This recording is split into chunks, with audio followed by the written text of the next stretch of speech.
welcome to the Spring Nearfest. It's April 30th. Wasn't able to be here yesterday. Took some fourth graders down to the Science Museum in Boston. But it looks like it's going to be a great day. Temperatures are starting out in the low 50s, and it looks like it's going to make the low 60s. But we'll talk to some different people, see what their reactions were yesterday on a beautiful day on Friday, and we'll see how things are going to go today. Looks like another beautiful day here on Saturday.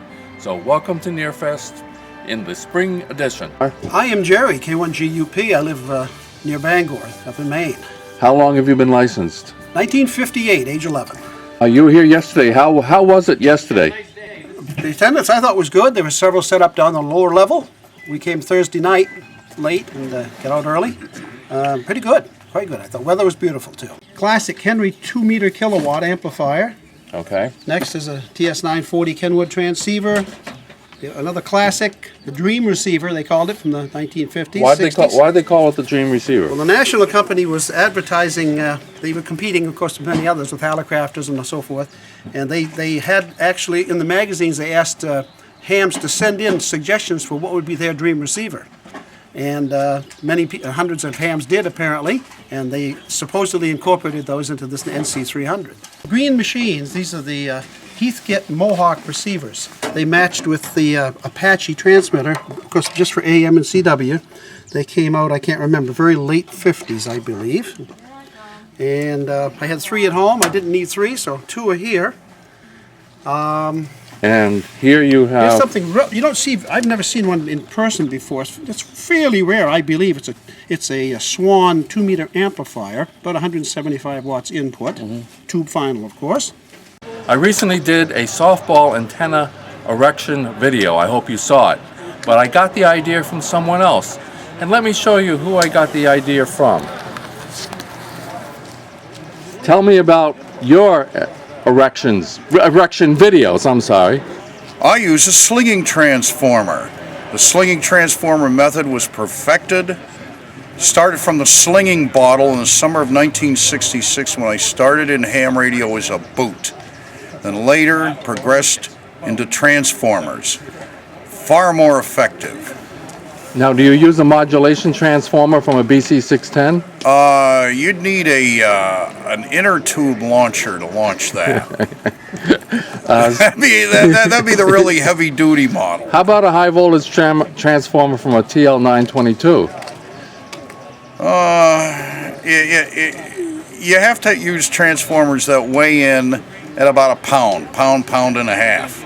Okay, so a transformer from something slightly smaller. Like an old TV set that you find by the side of the road.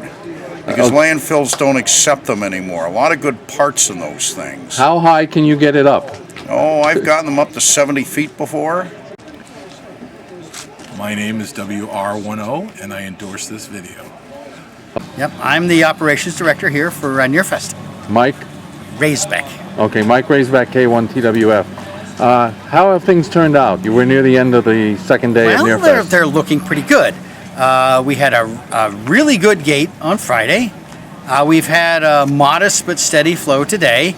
Overall, I think we will have had one of our better Nearfests. Any visits by some of the more lower lifes? We don't seem to have had any particular low life encounters, thank heavens. But one never knows. I mean, so overall, you would sum it up as... Overall, I'd say it's been a very good Hamfest. People have been happy. They've been enjoying themselves. I'm seeing lots of treasures go out of here, being carried by their new owners. Hi, Bert. How was yesterday? Good morning. It was great yesterday. Really a good day. We were talking about you, Bert.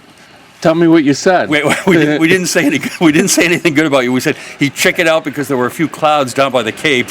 So he thought we were going to have snow and rain, so he didn't show up. But we knew you were going to be here today. So. Well, I have to justify myself because the reason I wasn't here, yes, and you think this is a good reason, is I had 40 fourth graders and I took them to the Science Museum in Boston. Better reason than coming here. Okay, so it was I really did not want to miss being here. I really didn't want to miss being here. But 40 fourth graders, I can't. I agree. There is a group like myself that are very fit. We operate, I do 90% of my operating outside. I don't operate at home, very seldom. And we're hiking. There's a lot of guys that hike the Appalachian Trail with very small radios, ATS-3s. They'll fit about the size of a cigarette pack. Tell me what you've done hiking with ham radio. Well, mostly I hike in this area. Pawtuckaway State Park, I'm in there all the time. I've been in there for 2 weeks before. I go in for 2 weeks with food, battery power, solar power, and I stay in there for 2 weeks. And any ham radio? All ham, yeah. Matter of fact, I'm kind of backwards to the standard hiker. The standard hiker will hike on good days, and on bad days, like on the Appalachian Trail, those little Appalachian huts. Right. I do it just backwards. If it's raining, not stormy rain, but if it's raining or cloudy, I'm moving. And when it's sunny like this, I put up an antenna and I operate. Can't hams talk all the way around the world? I go, no, we only can talk halfway around the world. And they say, well, why can't you talk all the way? And I go, because I'd be talking to myself. Right. It's the same as how far can you walk into the woods? Halfway. Because the next step you're walking out, right? Mom, I came all this far to be on TV. What is your name and call? Bruce Befford, N1RX. I'm from Newport, New Hampshire. And you said you had 102 keys. Why did you have 102 keys? Yeah, at one point I was into collecting Morse code keys and Morse code paddles and different designs, unique ones that I hadn't seen before. Not necessarily expensive, but there was something about the way the key had evolved over the years for different purposes. I had some from World War I, World War II, railroad telegraph keys, and at one point I looked around my radio room, my shack, and I saw that I was running out of room to actually store and display the keys. And one day a friend of mine gave me an old Timex watch case that was designed for displaying watches, and as I was filling that up and looking around and counting, I realized, why on earth do I have over 100 keys? And then I've gradually been selling off the collection and thinning the herd, so to speak. So now I'm down to about 3 or 4 of my favorite. I think I'm probably on step 8 of about the 12-step program to de-key myself. But it's been a lot of fun. I see you here. These aren't your keys. These are not my keys. But but I see you here looking at more keys. Well, I often, when coming to the flea markets and the Hamfests, and even on eBay, for instance, or other online sites, I look at things and what they sell for and what people are asking for them, not necessarily because I'm interested in buying, but either because I own one, or because I've sold one in the past, or I'm interested in, how things have gone. And I actually see a few keys on this table that I sold to this gentleman at one time or another in the past. You have all these keys for sale. Do you think they're high priced? Some of them are high priced on purpose, just to discourage people from buying them, because I want to keep them in my collection. How many keys do you think you have here? Right now, probably somewhere in the neighborhood of 200. 200. Do you operate CW at all? Yes, I do. Okay. I use a set of paddles. At Nearfest, as we walked around today, we saw some people on bicycles and some people on little motorized vehicles. How much exercise can you get at Nearfest? Well, I've been here all day today and I put on about 5 miles. I had a little recorder that records. I did about 5 miles. But I wonder why people can't just walk. Why does anyone need a vehicle to carry them around? It allows you to stay a little bit healthy, and then if you do walk around for 5 miles or more, you can go and have some more to eat. Best deal, probably one that I got. Which is? A $200 antenna for $5. But I sold it to Skip. You sold it to Skip. Did you realize you bought a $200 antenna? How much did you pay for the $200? $5. Oh, you only paid $5 for it. I paid $5 for it, but that's the history of things here at the show. You see it on one table, and somebody gets it for a bargain price, and you go out and walk around for a while, and you see it on somebody else's for $15. So that's the free enterprise in this democratic system that we have here in the U.S. What's the most insulting offer you got today? Well, $1 for a $200 item, but I said, well, at least you're bargaining. And my comment to people that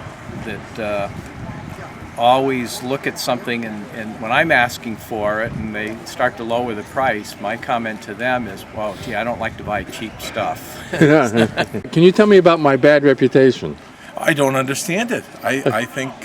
what are some of the most negative things you've heard? People think you don't like hams, and I don't think that's true. I like hams. I don't like the things hams do. That's correct. No, hams are fine. Hams are generally of good character. I think you're just misunderstood, and I really don't believe that people understand your satire. Do you participate in contests? Rarely. That's very good. That is a good sign. That is a good sign. So that means you don't lie often because you don't say 5'9" when you can't hear the person. That is correct. Bert is actually a really nice guy. If you don't know him, you should get to know him, because it's unfortunate that you guys that dislike Bert are really missing out on knowing a very genuine, nice ham. Why are you recording us? Catch. If one person can do it, so can others. You'll be featured on YouTube soon enough. As will you. Thank everybody for coming to Nearfest number 9. Had a great time, good weather, and a good crowd. And without further ado, I would like to thank some of our volunteers, in fact, all of our volunteers, without whom we wouldn't be here. That's for that, by the way. Yes, this is for, KGUVD1P. you want to come in? It is KGUVD1P, a Watson dual band multifunctional two-way radio.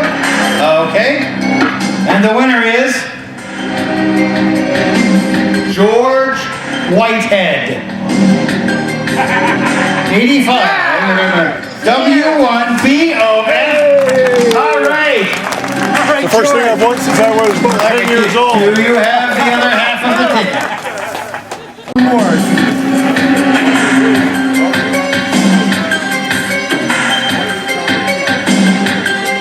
And we have a ticket. Before I read this ticket, young lady, what's your name? Nicole. Nicole. Everybody give a warm round of applause to Nicole. Thank you very much. Don't go away. You may have to, well, actually, no, you don't have to build it up. Buy another one. Okay, you're all set. And the winner is Bob T. But he does have a call. W1GWU. 2002. 2002. What it says.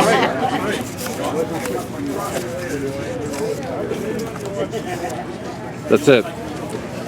That's fine. Just wanted to see it. Thank you, Bob. We have the winner. Thanks a lot, Bob. Congrats. Congratulations. Bet you never thought you'd win one of these. It took 37 years. 37 years. Well, Bob, they're going to have to ship the rig to you. I want to thank everybody, and I'm glad to see you guys supporting Nearfest.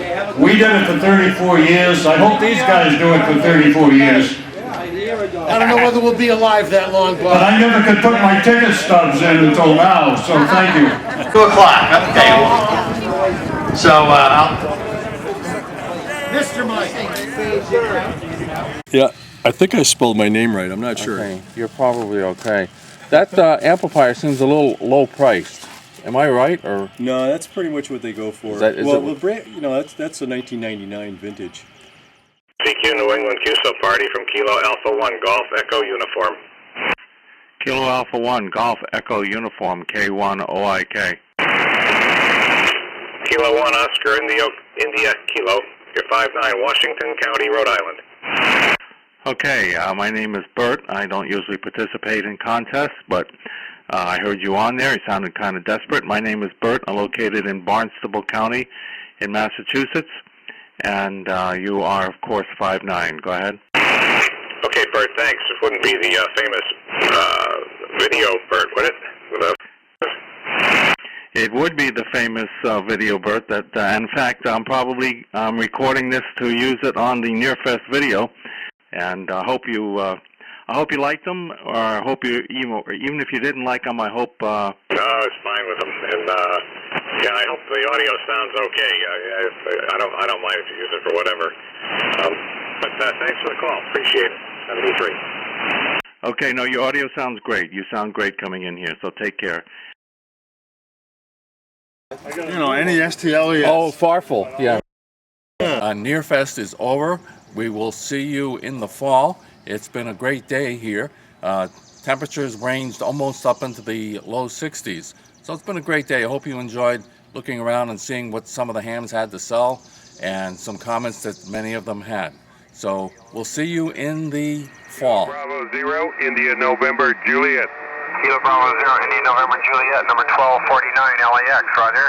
WABC.